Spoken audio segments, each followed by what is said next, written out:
Welcome to the show. My name is Charlton with Big C. This is Charlton and Big C Sports. Coming to you worldwide on the Big C Sports Network, on the #1 network in the United States of America. And Big C Sports has been voted the #1 sports show in the universe, according to Big C. And them good old boys down south, I want to say bienvenidos to all of our listeners, and Latin America, also across the pond, and London, England, as well as Paris, France, of course. You good old boys in Canada, we love you in Africa, the Big C tribe, but there's no one we love more than the good old boys down south. You're the land of the free and the home of the brave on a beautiful March the 9th, 2021. Bondo Deportes, bonjour, Big C. How's it going for you good old boys down south? Oh, Charlton, we're doing okay. I'm just going along with the mainstream media, Charlton, because the Dak Prescott soap opera in Dallas is over now, so they got to find a new black quarterback to bash on. But once again, I want to thank our frontline healthcare workers, our nurses, doctors, first responders. They take care of everyone who's been bashed on in America. They take care of everyone. I want to say today's show is sponsored by your Northern California Cadillac dealers, home of the all-new Cadillac Escalade, the standard of the world. When you go by and test drive yours, tell them Charlton and Big C sent you, as well as a fleet of Cadillac cars, and also all around the world. Just say Google or Alexa, play Big C Sports Podcast. You will hear from our sponsors. You will hear welcome to the show. I will introduce Big C as the Mystic, and he'll do his thing from 3,000 miles away. And I really do appreciate the way things have grown with Big C Sports. You can follow Big C Sports on Spotify. You can follow Big C Sports on Xfinity, Comcast TV, Apple TV, Roku TV, and a lot of smart TVs all over the universe. But you better have a smart TV, or you'll be sitting there looking at a still picture. Man, I love pausing, Big C. Even the Queen of England, Queen Elizabeth II, is pausing. She's doing the Big C pause, trying to bring the monarchy family together. It's all fair and love and war. I will never pause on our Veterans Crisis Hotline. They really are experienced helping veterans and their loved ones get help. And Big C, before I throw it to you, even on CNN last night, they were telling that Princess Markle, Meghan Markle, should also use the crisis hotline that we've been giving out for 2 years. Big C, your thoughts? Well, Charlton, as we think about the emotional and psychological crisis that goes on in America because this country's been locked down for basically a year, Charlton, and how people have been suffering from anxieties, our great military veterans have been doing that for decades, Charlton. We lose over 2 dozen a day to suicide because of these anxieties that they have suffered during their service for the United States, Charlton. And we have to find a way to stop the suicide in this country. I know it's become even more horrific amongst everyday citizens, Charlton, because of the COVID-19 crisis, but our veterans have been stuck with this for decades. We give out the National Suicide Prevention Hotline number, Charlton, but I think all Americans now understand what veterans have gone through for decades in suffering from suicide crisis. Yeah, a lot of people deal with things. You just need someone to reach out and let you know there's help. We like giving out the number 800-273-8255. That's 800-273-8255. Or you can text 838-255. That's 838-255. If you're online, simply go to veteranscrisisline.net. That's veteranscrisisline.net. And you can definitely get some help for our veterans and their loved ones. Also very happy to be affiliated with Valley Homes Weekly TV on Dish TV, Direct TV, AT&T Uverse, TV 53, home of the San Francisco Giants and the Say Hey Kid, as well as a home run king, Barry Bonds. When you reach out to him, just tell him Big C sent you. Our goal is simple: recruit 10,000 real estate agents and brokers all over this great country, helping to put people back to work, just like McDonald's does it, car dealerships do it, sports teams do it. Watch TV and real estate work for you. 800-772-8624. That's 800-772-8624. If you're looking for opportunities in real estate, go to bigcsports.pacwm.com. Most of our loans are underwritten by Rocket Mortgage, the #1 lender in the country on the wholesale side. I also want to say thank you to Xfinity, Comcast TV, and Comcast Spotlight for presenting Big C Sports to the universe. Just like God said, let there be light. Open your cell phones and just do it. Say play Big C Sports Podcast. You will see all of our apps pop up, and I really do appreciate the way things are growing with Big C Sports. And in fact, I want to make sure that whenever, if you have Xfinity Comcast TV, which I believe is one of the largest cable carriers in the United States of America, just go into the apps and put in Big C Sports on the iHeartRadio podcast app, and you'll see us on television as well as on podcast. So I really do appreciate the way things have grown with that. Big C, before we get into a little bit of African American sports, I want to, because I only heard about what happened with the monarchy and Harry and his wife, Meghan Markle, and how they were feeling some of the same tension in that royal family. That's what they call themselves, the royal family, that people feel here in the United States. And I just want to ask your opinion on, it's amazing that the hotline that we've been using does that mean the royal family's using the same hotline, Big C? Your thoughts? Well, Charlton, I didn't pay much attention to that show. I mean, it's lip service when you got to come back and respond. I mean, but the monarchy is not part of society. I mean, they're a separate entity away from everybody else. They don't understand the stripes that everybody else goes through, Charlton, nor do they have to worry about it. But when you have to come back and answer something, I mean, if you want to know what the monarchy really is in England, Charlton, you ever read the Bible? Oh, yeah. Okay, the Bible says the King James Version, all right? 1611. King James was an aristocrat tyrant from England who was the King of England, who had the Bible rewritten in his own likeness, okay? In 1611. So he took away from the original Bible and wanted a white version. This is what everybody reads in the world today. So if you think that they care about people of color, Charlton, then you're you're misled. Yeah, well, a lot of times people are misled. There's no partiality in Christ, but I do want to say I don't like being accused of something that I did not do. And when I heard that Queen Elizabeth responded to Harry and Meghan's racism accusations, because oftentimes you got to walk a mile in another person's shoes, and sometimes people say, there's no problem, what are we going to talk about? But I do appreciate she said the whole family saddened to learn the full extent of how challenging the last few years have been for their family members, Harry and Meghan. The Queen said, I mean, it's funny calling a woman the Queen. Only in my mind, only my mom was a queen. But Britain's Queen Elizabeth II today responded to explosive racism claims from her grandson, Prince Harry, and his wife, Meghan Markle, voicing deep concerns in sympathizing with their troubles in the royal life.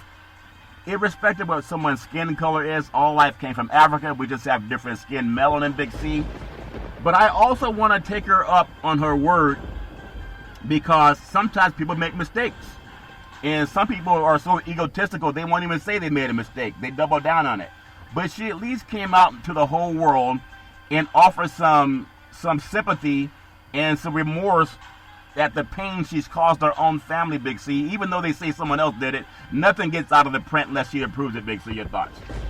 Charlton, she didn't make a mistake. I mean, you're making a public apology to cover your butt. That's all it is. You think that just started because this interview occurred? They left the monarchy over a year ago, Charlton, and this stuff has come to light because they've done public interviews. Yeah. I mean, we deal with enough racism here in America every day as black people. You think they don't deal with that in England also? You don't see anybody of color in the monarchy until Meghan Markle came along. So you think that they were accepting of people of color? Yeah, a lot of people are and a lot of people aren't. I mean, people do all kind of things around the world. No, I'm not talking about a lot of people. I'm talking about the monarchy. There's never been a person of color in the monarchy. Yeah. You think they accepted that with open arms? Well, that's a very good point. And there's other tribes around the world. We're talking about the monarchy. Well, See, you can't bring everybody into the equation. You can't because tell me. Everybody was not in the television interview, and everybody didn't respond. It was the Queen responding. Yeah. She was talking about her family. She wasn't talking about around the world. They've never had anybody of color in that monarchy, Charlton, throughout the history of it, hundreds of years. So you think that they were just going to willingly say, hey, we're okay with this? Well, if you read a little bit more, you'll realize there's tribalism all over the world. We're talking about the monarchy. No, you're we can't talking bring about the world into this equation. If there's a fight in the ring, Joe Frazier, Muhammad Ali, 50 years ago, was that about the world or was that about two black men beating the hell out of each other for 15 rounds? That's why I say, you know, Harry's thinking about what happened to his mother. The minute his mother went outside the monarchy and started dating a man of color, what happened to her? She died. And so that resonates with him in his relationship with his wife. He's looking at the whole picture. He's not looking at tribes around the world. Yeah, but there are people all over the world that have their own rituals, and it does not mean they're racist. It just means maybe they're somewhat xenophobic or nationalism, but it doesn't mean they hate other people. But everybody has, I mean, there's tribes all over the world that have their own skin color, and you can't get in. You're having a fist fight. Is that everybody in the world, or is that those two individuals having a fist fight? Well, I'm talking about a relationship with two people that was involved in the monarchy.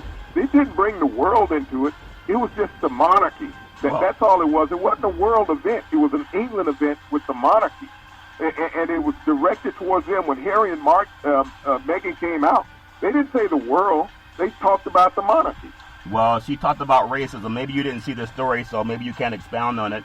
But she did, Meghan did say her and the reason I want to bring this up is because I love having the chance, nobody's right or wrong about anything. Sometimes there's an absolute wrong and there's an absolute right, depending on the person, the eye of the beholder. But when you have, at least in my time, I've never seen her come out and even talk about racism. And a lot of times people just pretend it doesn't exist. But when I heard that Meghan, whose father, actually her mother is a black woman, and her father is a white woman, or white man actually, also spoke about how she had suicidal thoughts, but failed to receive any support during her time with the royal family. Now, I didn't see the Oprah Winfrey interview, but I heard some things on CNN, so that got me into going back and reading about what happened and listening to what happened. And so I do appreciate the fact that where there's British television, and there are 32% said that they felt the couple was unfairly treated based on race, not on somebody stealing from somebody or somebody lying or doing what people tend to do to each other. But I thought it was at least a step in the right direction that she came out and offered an apology as opposed to pretending that nothing ever happened. That's my thoughts, Big C. Your thoughts? Well, like I said, racism goes on all the time. And you said somebody's always right and somebody's always wrong. That would be equating to Derek Chauvin putting a knee on George Floyd's throat for 8 minutes and 46 seconds, saying that he was right and George Floyd was wrong, or vice versa. You can't always equate things like that. So you're thinking the officer that killed George Floyd, you think he was right? You said somebody's always right and somebody's always wrong. And I said, so let me ask you a question. Do you think Chauvin was right or was he wrong? He murdered the man. Okay, so there's no... If hold on a second. Legal, then he was right. Okay, so okay? That's all I can say on that. So there's no equivocation when someone's right or wrong. Is that true? Well, you said somebody was always right and somebody was always wrong, and I was just doing that equation. Okay, well, I think that she's right to come out and do her best at trying to solve an issue that a lot of people are dealing with that don't have a voice. And so when she came out and spoke, I mean, I don't know the woman's heart, but it's amazing that they tore their family apart over what has been hidden in the dark comes out in the light. But it's all fair in love and war. But somebody had to write that statement for her. You got to look at it from that perspective. She didn't go up there and speak from the heart. How do you know that? She had a speechwriter. The speechwriter came out. Matter of fact, it was her son and her grandson that brought her the original statement that she needed to make to the press. And she said that was too harsh and it needs to be rewritten. That part I listened to. And that was her statement. That was the Queen's statement. Yeah. And so this was the second draft that she made a statement on television about. She didn't speak from the heart. Somebody gave her talking points. Well, I mean, that's your opinion. And that's what she said, and that's what was on the news today. Well, that's your opinion. Like I'm saying, she came out and made a statement that she didn't have to make, that you probably never heard in your lifetime. And then when she comes out and makes a statement, people say, yeah, she's disingenuous. She doesn't really mean it. And that's part of the problem. People always want to be right or wrong as opposed to listening to the other person's point of view. And it leads into what I want to talk about here. Because it's not just about the United States. Some people and some families can't get along. Somebody's always trying to do somebody wrong and hoping that it doesn't come out in the light. But it comes out in the light. Black History Sports, Big C. Every pro team, Jackie Robinson, were inspired by the endeavors of these less celebrated competitors. I'm going to bring it up because it's important. The Los Angeles Coliseum. Sometimes you got to bring the law into things and then people have an epiphany. The Los Angeles Coliseum, they threatened to evict the, at the time, Los Angeles Rams. It was 1946 unless the team signed an African-American player which had set the stage for UCLA stars Kenny Washington and a guy by the name of Woody Strode to be on the roster. Big C, they had to threaten the Los Angeles Rams that they would be evicted from the LA Coliseum, maybe the most famous Coliseum in the United States. Big C, your thoughts? Well, I mean, you think about 1946 and you think about equating that to 2021, where you had this Rooney Rule, Charlton, and you also talked about the Russell Rule there in San Francisco, about you having to invoke the power of interviewing black candidates to get a job. Because if you don't, then there's going to be consequences down the road. But even in 46 in the NFL, you think about it, one of the largest cities in America is telling a pro team, unless you at least sign black players, we're not going to let you play in our facilities that we've had the world come in and play in the Olympics. Yeah, I mean, all around the world. That's why I wanted to open up with Queen Elizabeth II making an apology and showing some remorse for what's going on inside of her own family, Big C, because all around the world, people have their own tribes, their own religions, their own whatever they believe. Somebody believes there's a right and a wrong. The Bible's about right and wrong. It's not about equivocation. And some people are led by that. But I look at what happened. Washington led the nation in scoring. It's important because without someone stepping in and maybe using the legal side of life, he would not have been allowed to do this. Washington led the nation in scoring in 1939, playing in 580 of 600 minutes for the UCLA Bruins en route to becoming the first All-American UCLA player. And when you think about, again, I go back to these guys did their thing in Jim Crow, so it wasn't as if they were born with a silver spoon in their mouth, but did it in Jim Crow. Despite his obvious athletic prowess, Big C, there was no place for Washington at the professional level, at the where you can go and make a living, Big C. And I think about that. At the time, the league was in the midst of a 12-year ban on African-American players steered into place, I think, in 1933 by Washington Redskins owner George Preston Marshall, which I believe was the last one to integrate an NFL football team. Big C, your thoughts? He was, Charlton. I mean, that ban went into place for 12 years. If you remember Fritz Pollard, who was the first African-American to play in the NFL, because of his dominance, he and Jim Thorpe in the early days of the NFL, they put a ban on minority players participating in the professional ranks, Charlton, because they were dominating white players. And people felt that if blacks and minorities were dominating white players on the athletic field, then that may gravitate over into society, and they didn't want that. But, you think about the city of Los Angeles, where they had just had the Olympics 12 years earlier, Charlton, and they had the world in, people from countries of all nationalities participating in Los Angeles. And yet black men could not play professional football in that city. In the great United States, the land of the free, home of the brave, and fought in every war since coming here, Big C. So after signing with the LA Rams, Washington had 3 solid NFL seasons with highlights including 7.4 rushing yards per attempt. He still holds a 92-yard running record for the Rams. Can you imagine how many great running backs and receivers they've had playing in the Los Angeles Rams or even St. Louis Rams uniforms, and he still holds 92-yard rushing record, the longest run, Big C, your thoughts?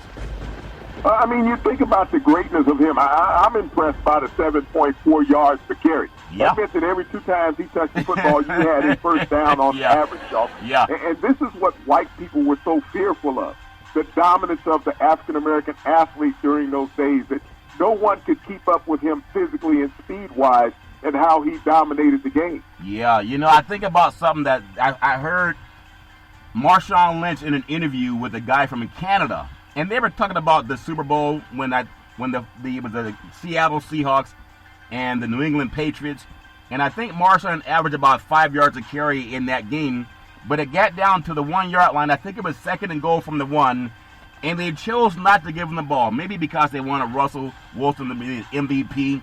But the same thing happened with Reggie Bush when they were playing Texas in the Rose Bowl in 2005. He was on the sideline for the last 2 running plays that went to Lindo White, even though Reggie Bush won the Heisman Trophy. And it takes me back to thinking about what Washington did, 7.4 yards per rush, but they had to threaten the Rams that they would be evicted from the Coliseum if they didn't let him do his thing. And then you look at Washington's UCLA's teammate Woody Strode, Big C. A lot of people don't know this. He also signed with the Rams in 1946, Big C. After his first season alongside Washington at the Rams, Strode decided to pursue other career paths, citing issues such as a lack of playing time and also constant racial abuse as contributing factors to his quick departure.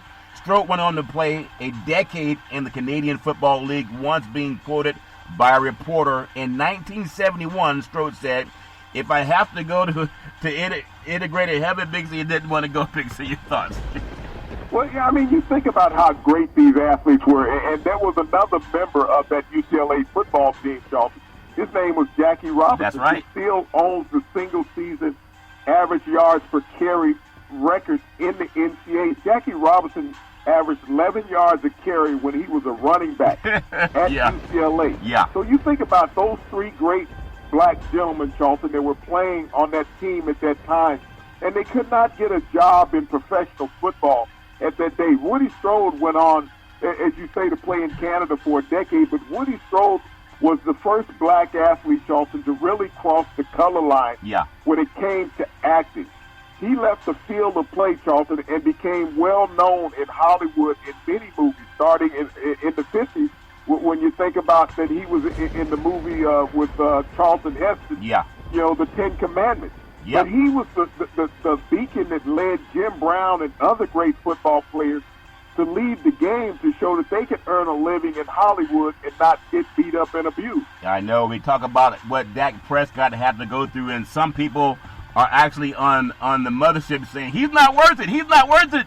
And he has the biggest contract in the history of NFL football in the time frame that they gave him the chance to get the money. But going back to Strode, fortunately found success in other talents, making his professional acting debut, as you talked about, 1960 is when it was. He starred in several films, including one you already mentioned, The Ten Commandments, Charlton Heston, and that Burning Bush. Have you ever seen a burning bush, Big C? Your thoughts? Well, Charlton, yeah, I've seen a few. Got in trouble for them when I was little because me and the Baptist went out there and met the bush, and my butt got lit up after that. Yeah, I've seen a few burning bushes in my lifetime. You got to stay away from them. It's all fair and level war. 1956, I still think that was one of the best movies I've ever seen, The Ten Commandments, Big C, even though it didn't have the cinematography that we have now. Just the whole story of what happened in The Ten Commandments. Spartacus, 1960. Once Upon a Time in the West, that was 1968. And The Man Who Shot Liberty Valance, Big C, in 1962. And ironically, all of his movies, except for Once Upon a Time in the West, they were all done in the days of Jim Crow, Big C. Your thoughts? Well, I think about Spartacus when he did it with the great Kirk Douglas, Charlton. I mean, to be, sharing the stage with some of the biggest names. You think about him on the football field when he was in college. His crosstown rival was USC. Yeah. And a guy that was an opponent of his was John Wayne. And so when you think about The Man Who Shot Liberty Valance, which one of the stars of that movie was John Wayne and James Stewart, here's, when you're thinking about Woody Strode, being on the biggest box office attraction in Hollywood at that time, that he had the star power to be a part of those casts. Yeah, to be a part of the cast. And he did it along with the burning bush. He had a lot of bushes he had to burn just to get along in Hollywood and getting the chance to make movies. Big C, a lot of people were burning the scripts when he showed up to audition for it. Imagine if Tyler Perry was in existence back in the days of Jim Crow, or someone like the great Tyler Perry, Big C. I'm sure there's a lot of other actors that we do not even know of because their scripts were burned in the bush, if that makes sense to you. And speaking of burning bushes and burning bridges, again, there's always a right and there's always a wrong, but people can say, well, there's a gray area. That means they're wrong, if that makes sense to you. College football, definitely wrong. The great Les Miles, Big C, is out as Kansas head football coach. 3 days after he was placed on administrative leave amid accusations of inappropriate behavior toward female students during his head coaching tenure at the great LSU Tigers, Big C, down in Baton Rouge. And conspicuously quiet is the Me Too movement that seemed to have a crescendo about 2 years ago in Hollywood, but oftentimes is very muted now. But Les Miles was able to meander through the grass like a snake, Big C, And he went from seven-figure contract to seven-figure contract with a lot of people that he burned along the way. Big C, your thoughts?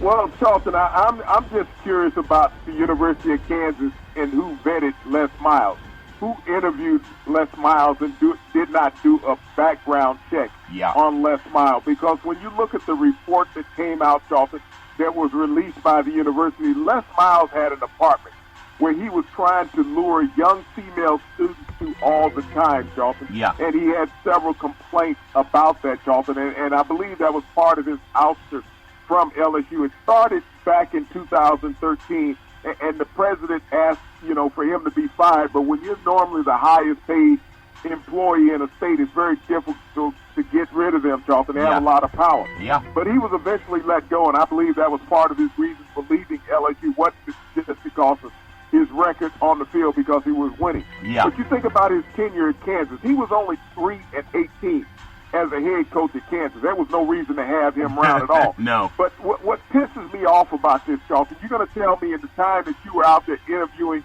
Les Miles, bringing this guy in who had this torrid past at LSU, that there were no black candidates out there that had a clean reputation that you could have brought in or even considered for this job. But you had to bring in this guy who had allegations of sexual misconduct and particularly and sexual harassment, Charlton, to coach young people. And there's a lot of females on these staff, Charlton, that work in positions of assistance on the sideline, whether it's hydration or whether it's trainers. Yep. You have a lot of females on these athletic staff now, Charlton, and yet you use this nepotism clause that you always use for these white coaches, regardless of their scattered backgrounds, Charlton, and improprieties that they've had in their previous jobs, instead of giving a black man the consideration to be a head coach.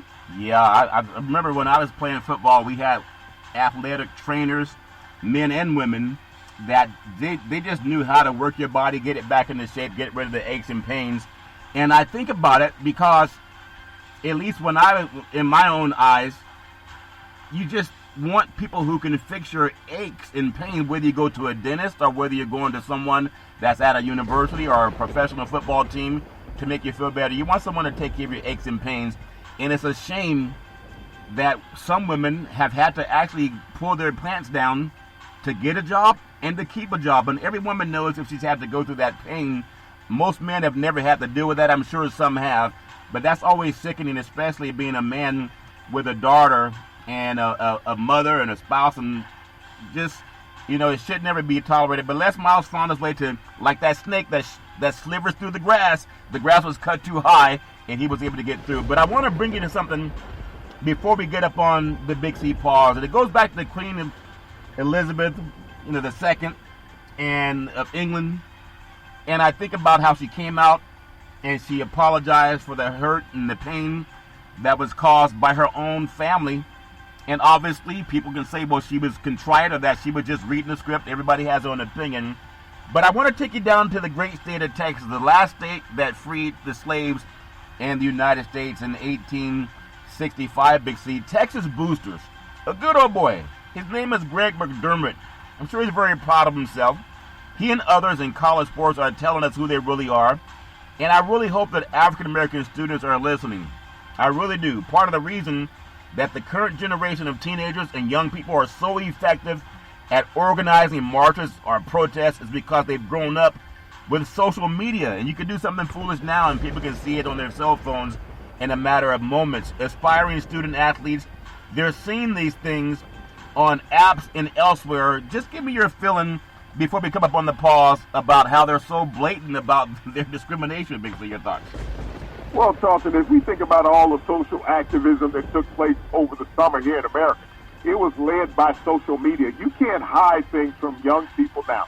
They wake up and go to sleep with their phone in their hand. So the minute there's a tweet or anything else out there, they know and they pick it up. And so many of them have these pages, Charlton, that give these automatic alerts. Yeah. But, when you use something against young people, they're going to find out in a heartbeat. Yeah. And this good old boys network that has always existed, that kept Les Miles employed, that keep these boosters in charge of these universities. A lot of times we want to think that the presidents and the deans run these universities. It's the boosters. That's one of the main reasons that Les Miles got his job at Kansas. Yep. You're going to think that the boosters didn't have something to do with that? Yeah, they always do. It's called the paperback test. It's all fair in love and war, and a lot of people have done that over the years. We're going to take what's called the Big C pause, also known as the Big C timeout. And when we come back, we're going to talk more about the boosters and then some conferences that say, if you don't like it, leave. In the words of the great Arnold Schwarzenegger, we'll be back.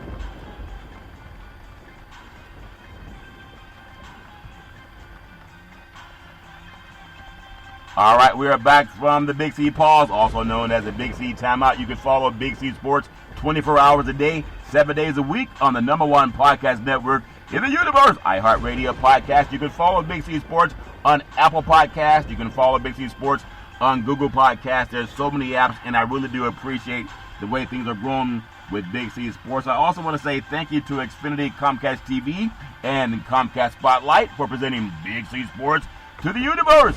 Just like God said, let there be light. Open your cell phones and just do it. Say, play Big C Sports Podcast.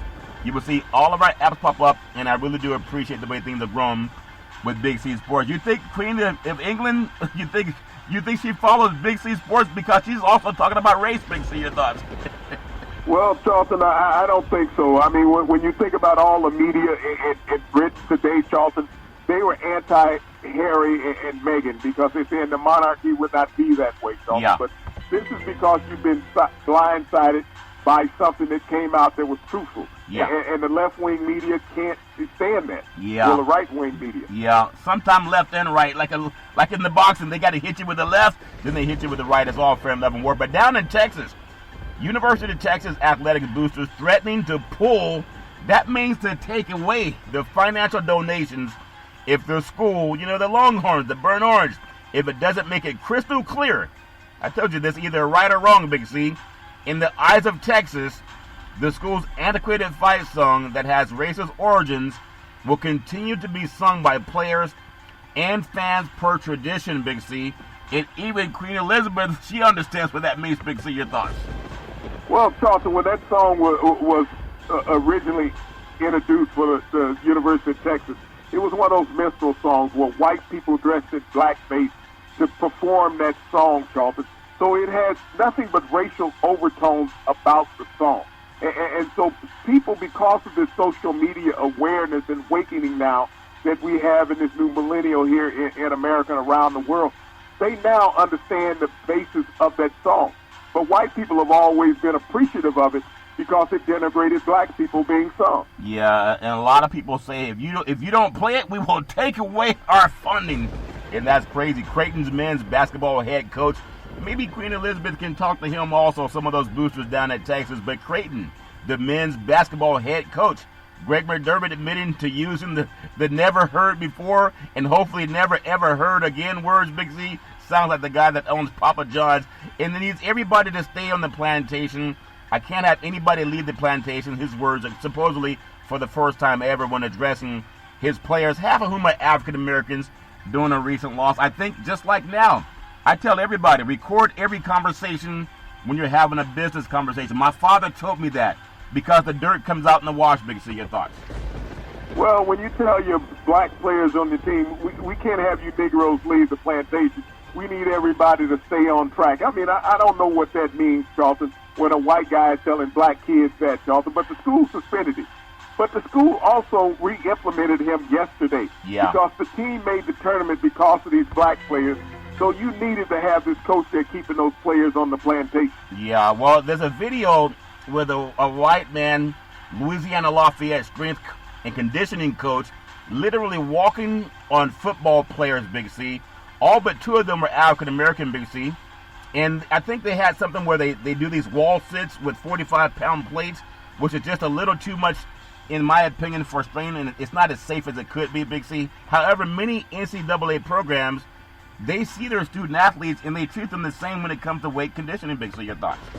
Well, I mean, you think about this. This is the governing bodies of the universities that's letting this crap be acceptable, Charlton. Yeah. That this abuse of young men, whether they're black or white, this is abuse. This is physical abuse.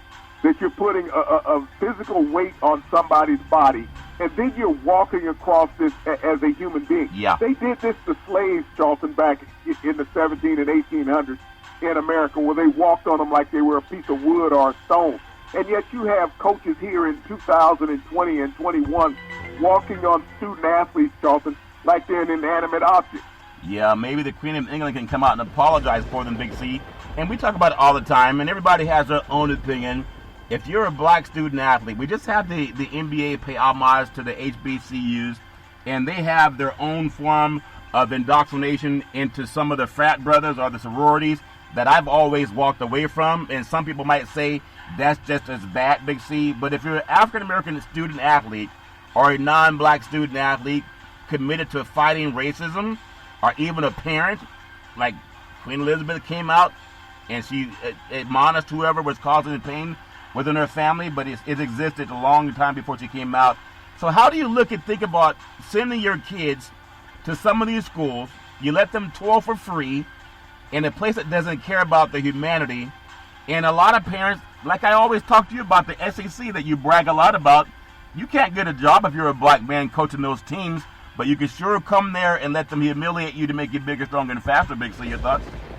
Well, Charlton, I think that exists all over the country about the humiliation of the student athletes.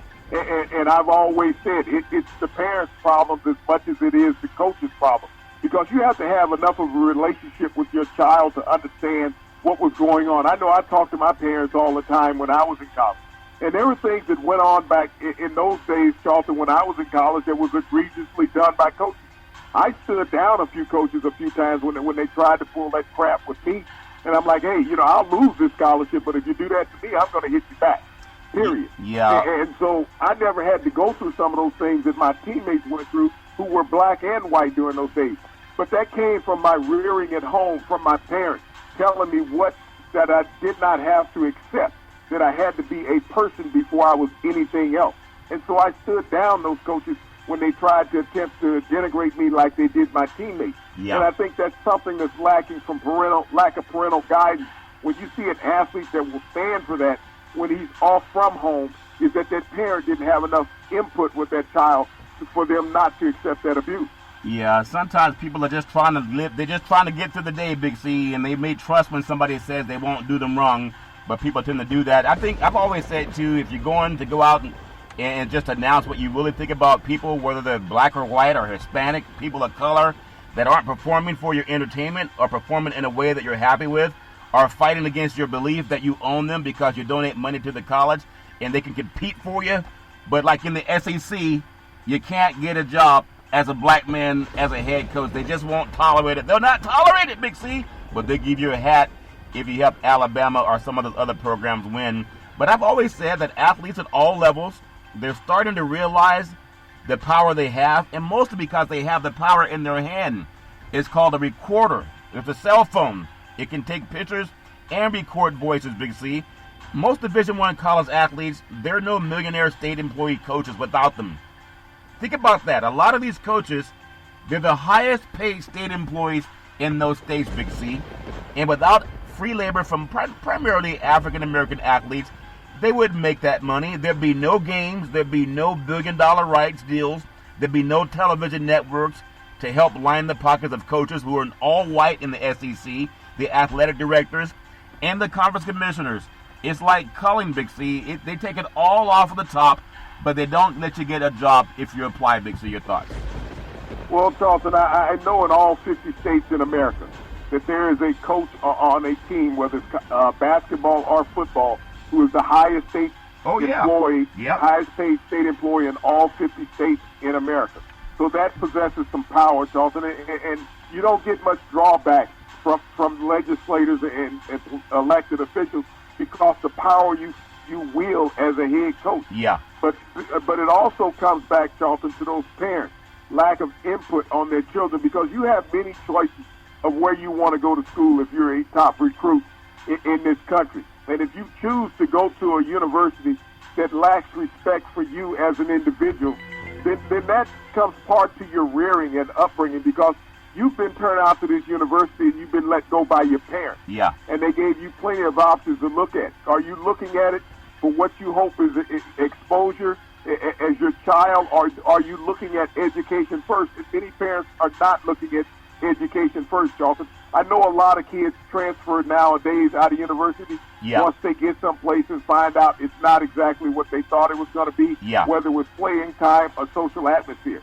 But that comes to a lot of it, especially in this media age that we're in today, Charlton. It comes from parental preparation. You can't let your child go out of the house and not being aware of what's out there in society. Yeah, I mean, a lot of people can say that, but peer pressure is also there too, and most kids do foolish things when they're not in the front of their parents. It doesn't mean their parents are bad people. Some kids just do bad things, and they can always trace that back to bad parenting, but those kids have to make their own choices too. And I just say you shouldn't put up with it. Children have to be willing to not just endure being tolerated, because it's not I mean, they can bring glory to a university. I think back to that coach at Indiana, the great Bobby Knight. He was so bad the way he treated his players, but then a lot of players publicly, they would swear by him, maybe because they still wanted to find work and opportunities and they didn't want to go against the golden goose. But I'm sure a lot of players were humiliated by Bobby Knight, also Joe Paterno, those kind of players, Big C. But they probably just was told to shut up, or else you won't be getting the TV or radio job or whatever. That makes sense to you, Big C? Your thoughts? Well, in those eras, Charlton, the predominant part of their rosters were white. They had very few black players at any time. I remember when Bobby Knight won his national championship in '75. He had 3 black players out of the 15 players on his team, Charlton. So they were not predominantly black. Indiana is a state of basketball. Every kid grows up playing basketball in Indiana. If you look at the history of that state, it's been predominantly white kids participating in that sport. Yes, he had 3 black players on his national championship team. They all went, Scott May, Bobby Wilkerson, and Quinn Buckner. They all went on to have long NBA careers, Charlton. But when you look at the makeup of these coaches, back in those days when Bobby Knight was coaching, we didn't have social media running the world. Right. And the information that came out about him was yesterday and last week's news. So you didn't get it firsthand right away that within hours of him committing one of these acts. So it was much different in those days. Yeah. I think about, because as men, we only have, at least in my opinion, one thing to be concerned with, especially when you think about what Les Miles was accused of doing. They let him go for some reason to young girls. And we'd heard about the Me Too movement in Hollywood and all over corporate America. Guys down at Fox News, a lot of, the O'Reilly people, all of them. Anyone can be accused of anything. We heard of POTUS saying you can grab them by the PU, blah, and he still got 70 million people to vote for him. And that's men with daughters. And some, a lot of those were women. So it's sometimes you feel like you're advocating for people, and then someone comes out and does what you're advocating to stop, and then they turn around and vote for that person. But I don't understand the thinking of some people. That vote for Donald Trump was a vote about racism. That's what that vote was. I would say 70% of the people that voted for Donald Trump were voting about racism. It wasn't about his background, because many of them have dealt with that. But it was a vote on racism to take America back to where it was, where this was not an equally divided country, Charlton. This was a country of white supremacy, and that's what those people were voting for. Yeah, well, maybe they were, but they still voted for it irrespective of what their reason. I didn't interview all 70 million of them, but I'm sure some people did, and some people had other nefarious reasons too, Big C. But really, if you can't have anybody leave the plantation as an attempt to keep your team together through tough times, all the things you could say as a, motivation tactic, inmates running the prison when players began exercising their rights as citizens and protesting on behalf of their fellow African-American players. And I got to look at women too, because black women, I can't say all women, but probably more women than men are faced with that sexual oppression, that if you take your clothes off, you could get this job, or if you take your clothes off, if you pull your pants down, then you'll get what you want from this corporation. Most men don't have to deal with that. I'm just assuming that, basically. I never had to deal with that. And so that's even a double stripe when it comes to people of color and dealing with that as well. And so I just want to make sure that we're not just making it all about athletes and men, because there's a lot of women who not only deal with the race part, but they deal with how do they stay safe in a predatory environment when the coach makes $1 million a year. Big C, your thoughts? Well, men have to deal with that also, Charlton. I've been in the corporate world, and I've had to deal with that. I've been physically, put in delicate situations by women who were superior of mine. So, I mean, it happens all across the ledger. But as a man, you feel embarrassed more than a woman would, I think, because you feel that you're not physically imposed on because of your size, but what's been done to you, you really can't go out and voice it because that woman is going to act probably even quicker than what that man would as far as eliminating any position that you may have had with that company versus that man. The man is going to sit there and work on denial. Yeah. That woman is going to sit there and work on getting your butt out the door. Yeah. It's happened to me also. I mean, I've had the same thing that people just say, oh, I'm just being coquettish. But I've had women grab the backside, the buttocks, and act like, oh, you have nice muscles, that kind of thing. But I never felt threatened, and I think maybe that's maybe a difference. I don't know, but I'm not there for everybody's how they feel. But some University of Texas boosters, just like Queen Elizabeth II, came out and she apologized for the monarchy and their racism against their own bloodline, Big C. Some University of Texas boosters were especially pointed in their racism. One alumni said, man, he used a sentiment that black students make up less than 6% of the entire University of Texas student body. It says the tail cannot be allowed to wag the dog, Big C. And he said the dog must instead stand up for what is right.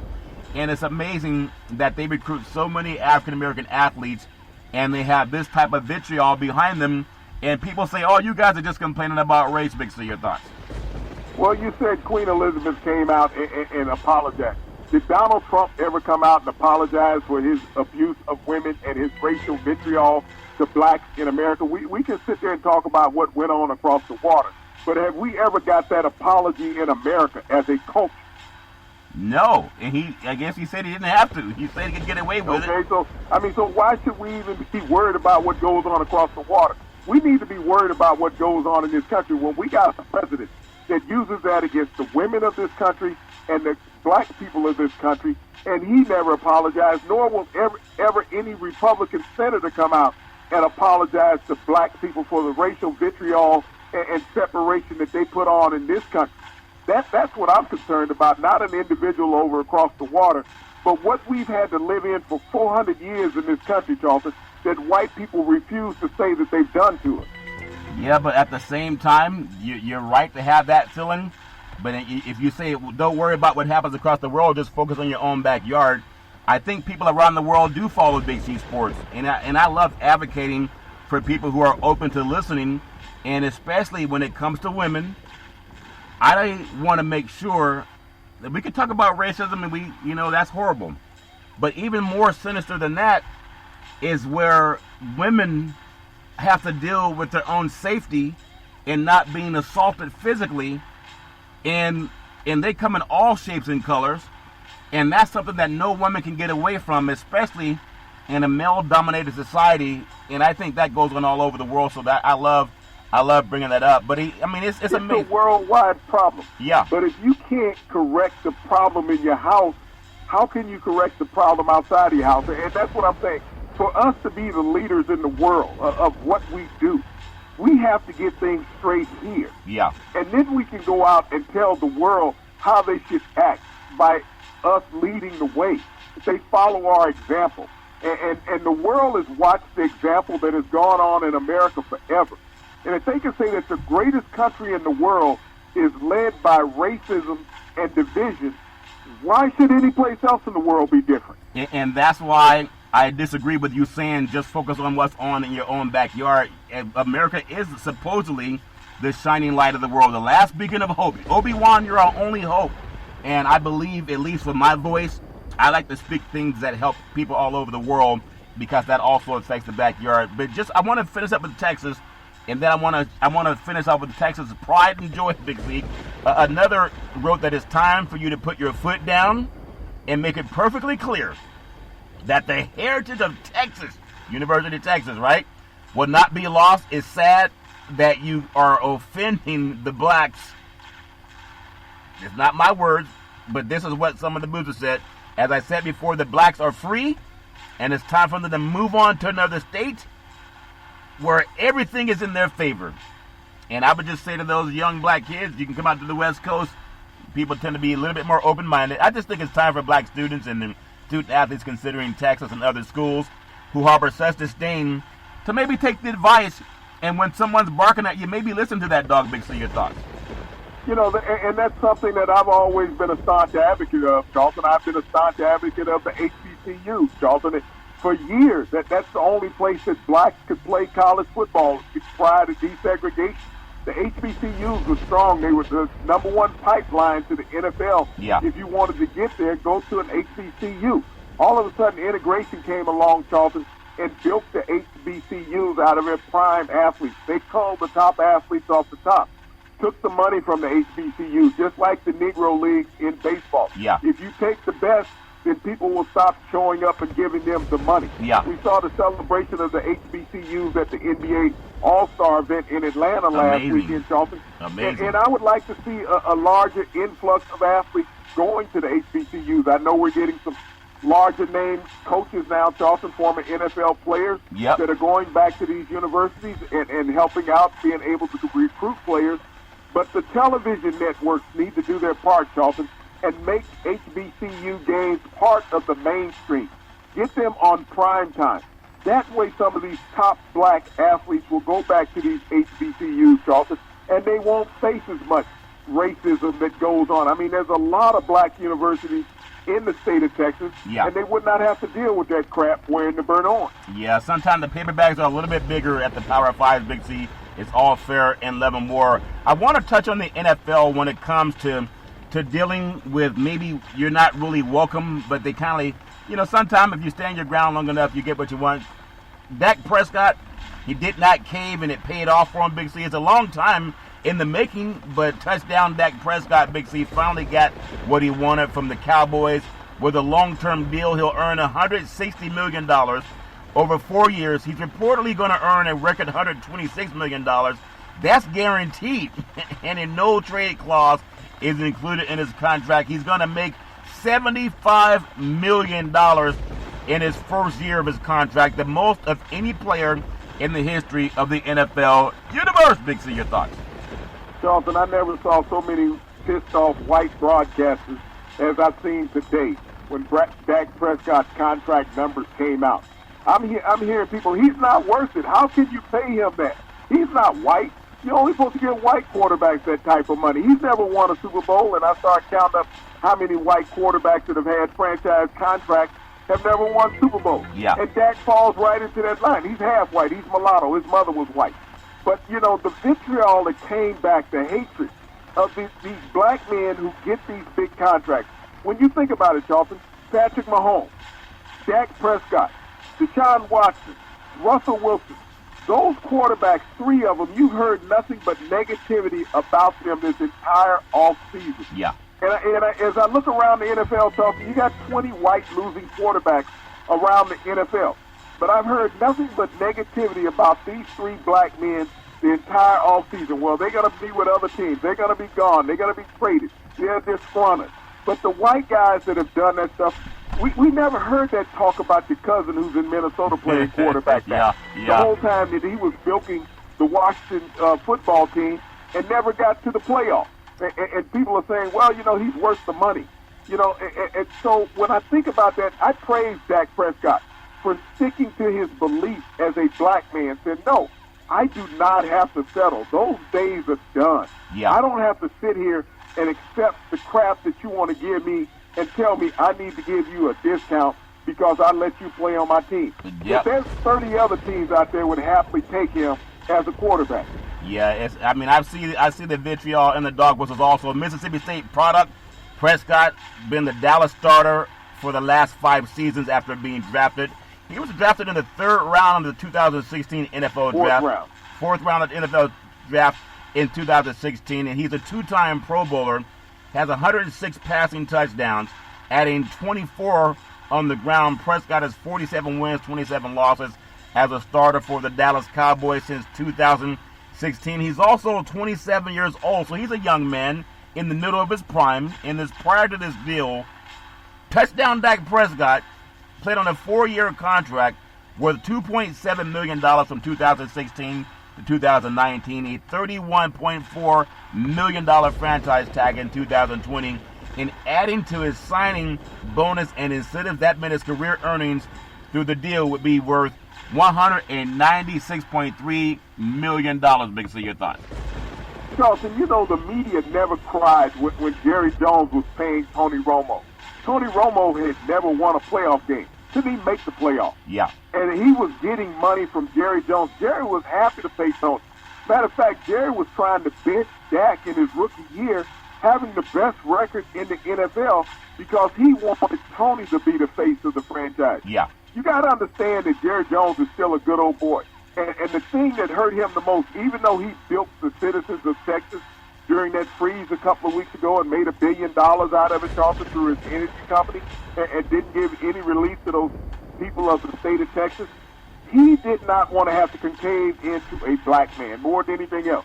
As much as he wanted to say, you know, we're close to getting a deal done, the deal is going to get done, and, you know, we love Dak, and Dak is always going to be a cowboy, he hated that, Charlton, that Dak Prescott held all the cards, and for once, he was technically trumped. Yeah, well, the money is probably going to cash and not bounce, whether he did it screaming and crying or not. Good job, touchdown, Dak Prescott. And there'll still be people saying, I can't believe that they gave him that much money. I mean, he's not even great. I mean, guys that are not as good as him are saying he's not great. It's all fair in Levin War, but he'll do great with that star on the helmet and the star in his bank account. I want to bounce the ball over. Well, before I even bounce the ball over to the NBA, when I think about what Dak Prescott did, and it's a testament to how people can get injured now, and they can come back bigger, stronger, and faster, like Steve Austin, the $6 million man back in the day. It's amazing how you have athletes that can go through a horrific injury, and then they come right back, and not only are they going to be successful, sometimes they're worth more money after injury, if that makes any sense. Biggest of your thoughts. Well, what made Dak Prescott worth more money, Charlton, is that you're going to have to give him $37 million this year, regardless. And if you gave him the $37 million, then he was going to be an unrestricted free agent where he could walk. And he was going to get that money from another team regardless. But, you know, coming back after this horrific leg injury, he's had 2 surgeries on the leg, but his timetable for recovery is on track. But Dallas Cowboys, without Dak Prescott, it showed what their offense was. Nothing. Very lackluster, that they had no firepower. It showed the greatness that Dak possesses and the ability that he has to still grow. Yeah. He did better by being injured than he would have been by having a record-setting year offensively, because it showed the ineptitude of those other quarterbacks that the Cowboys tried to play. You know, we opened the show talking about the Queen of England and apologizing for racism in her own family, I guess the color line. I know people that are very pale, and they may have racist tendencies, but they will risk skin cancer to lay out in the sun to get darker. Like that burning bush thing that we talked about. Everybody has their own issues in life, but I'm glad that people come out and make a statement, even if not everybody believes. And then we talked about the great football players who allowed the Rams in Los Angeles at the Coliseum. They were threatened with eviction if they were not given a chance to play football. Big C, Kenny Washington and Woody Strode.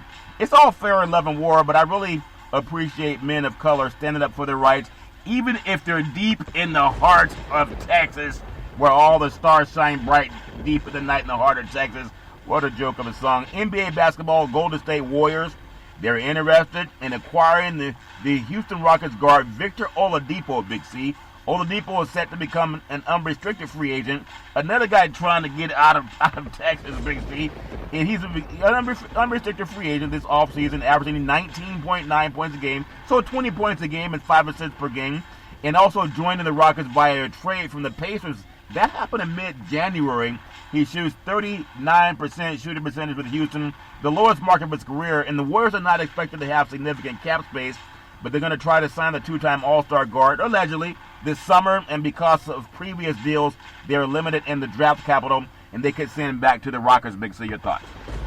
Well, I mean, it would be a solid move for the Warriors. You'd give them another active shooter in their lineup. No one expected for the Warriors to be as good as they are this year because they had lost Klay Thompson. But you bring Oladipo in, a former All-Star. Now you bring in an active player, Charlton, another guard that can handle the ball to complement Steph Curry. Yeah. I think this would move them up to at least sixth place in the West and be a challenge in the playoffs. Yeah, it's a challenge in the playoffs. You have Ben Simmons, Joel Embiid. They're not going to play when Philadelphia gets back on the scene, and that's all fair and love and war. I know everybody's making a push to get their NBA basketball teams ready. You look up LeBron James. Can he really help the Lakers defend their championship? I don't think so without Anthony Davis. Utah Jazz, can they knock them off the top? Can Steph Curry and the Golden State Warriors stay in the hunt? The Splash Brothers only have one splash at this time. And can the New York Knicks challenge the Eastern Conference elite for home court advantage? We're going to have the March 25 trade deadline looming later this month. It's all fair and love and war. I love talking about NBA basketball and NFL football and a lot of sports, and I love bringing in the political side. I do really appreciate Queen Elizabeth II of England responding to Harry and Meghan Markle about racism, the monarchy, and why people are afraid to talk about race. And oftentimes, you can't please everybody, but it's a closed mouth that won't get fed. Big C, your thoughts? Well, it took her over 2 years to do it, Charlton. Yeah, hey, sometimes some people still won't do it, but I appreciate people that make this effort to do the right thing. It's all fair and love and war. Big C, back in the day, there's a man by the name of Drew Boudini Brown. He was known as Muhammad Ali's right-hand man, and he would always tell Ali, float like a butterfly, sting like a bee, rumble, young man, rumble. With all you've got to use, how can you lose? Big C, what are you looking forward to in the sports universe? Well, Charlton, I'm looking for Dak Prescott to put me on his friend account, Charlton, and whatever. Look out for your homie. I mean, Dak Prescott will be making $674,000 a minute, Charlton. Take that back a second. Every game. $674 every second this season in the NFL. I know he can throw me a little chump change. But once again, I want to thank our frontline healthcare workers, our nurses, doctors, first responders. You don't need any chump change. You take care of everybody. Don't worry about the cost. Well, I think Jeff Bezos makes about $300 million every day, so he might be a good person to have on the friends list, if that makes sense to you. As we always tell you, you can follow Big C Sports with friends every Monday through Friday at 5 or 6 p.m. worldwide, where you follow Big C Sports on the Big C Sports Network, on the #1 network in the United States of America. And as we always tell you, my mom always says there's never, ever an excuse for racism or domestic violence. If you know any man, woman, or child going through that garbage, please pick up the phone and ask for help, because no man, woman, or child should ever have to go through that garbage on their own. And as we always tell you on every Big C Sports show, we thank you, we appreciate you, and we hope that you have a super fantastic day.